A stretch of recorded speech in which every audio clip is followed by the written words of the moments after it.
पुरी बेलाभूमि में उद्घाटन होईछि बीच कनेक्ट कार्यक्रम। पुरी बेलाभूमि को स्वच्छ और निर्मल रखापी पुरी जिला प्रशासन पक्षर यह अभियान आरंभ होईछि। सकाळ 5:30 रु 6:30 जाए सफाई कार्यक्रम अनुष्ठित होइतिला।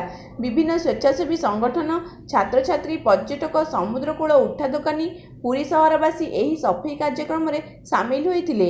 एणिकी प्रत्येक मासर रविवार एवं द्वितीय रविवार यही सफाई कार्यक्रम अनुष्ठित हेबो।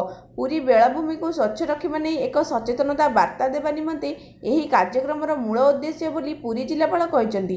तेबे केवल सफाई नुहे शरीर फिट रखापी सकाळु मध्य योग, भलीबल समेत छोट पिला मनोरंजन पर विभिन्न खेल, सांस्कृतिक कार्यक्रम अनुष्ठित होईछि।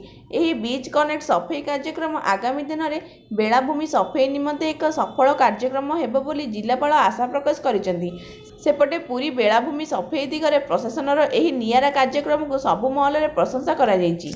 गोल्डन बीच रे टूरिस्ट मानकर बहुत संख्या अराइवल होछि, तो बीच को क्लीन रखिया दायित्व जेतु हमारा समस्त रहउछि। हमें गोटे इनिशिएटिव नैछु बीच कनेक्ट नारे, जोतरे प्रत्येक अल्टरनेट संडेज को वॉलंटियर्स, ऑफिशियल्स, पब्लिक, टूरिस्ट समस्त मिसी करी हमारा बीच को सफा करती।